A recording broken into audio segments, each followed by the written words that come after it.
భారత అంతరిక్ష పరిశోధనా సంస్థ ఇస్రో మరో ఘనతను సాధించింది.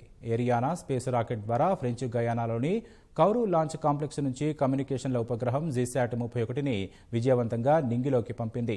భారత కాలమానం ప్రకారం తెల్లవారుజామున 2:31 నిప్పులు కక్కుతూ జీశాట్ 31 మోసుకుపోయిన ఏరియానా రాకెట్ 42 నిమిషాల్లోనే కక్షలోకి చేర్చింది. 2019లో ఈ ప్రయోగం ఇస్రోకి మూడోది. 2535 కిలోల బరువున్న ఈ జీశాట్ 31 ఇస్రోకు చెందిన ఇన్శాట్, జీశాట్ శ్రేణి సేవలను కొనసాగిస్తుంది. దేశంలోని 40వ కమ్యూనికేషన్ ఉపగ్రహం అయిన జీశాట్ 31లో కేయూ బ్యాండ్ ట్రాన్స్పాండర్లు, I2K వంటి సాంకేతికతలను అమర్చారు.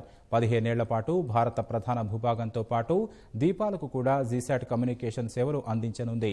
వీశాట్ నెట్వర్క్లకు మద్దతుగా DTH సేవల కోసం ఈ ఉపగ్రహాన్ని వినియోగించనున్నారు. ఈ ప్రయోగంలో జీశాట్తో పాటు సౌదీకి చెందిన 1 హెల్లాస్ శాట్-4 ఉపగ్రహాన్ని కూడా అంతరిక్షంలోకి ప్రవేశపెట్టారు. జీశాట్ 30 ఉపగ్రహాన్ని కూడా త్వరలోనే ఫ్రెంచ్ గయానా నుంచి ఇస్రో ప్రయోగించనుంది.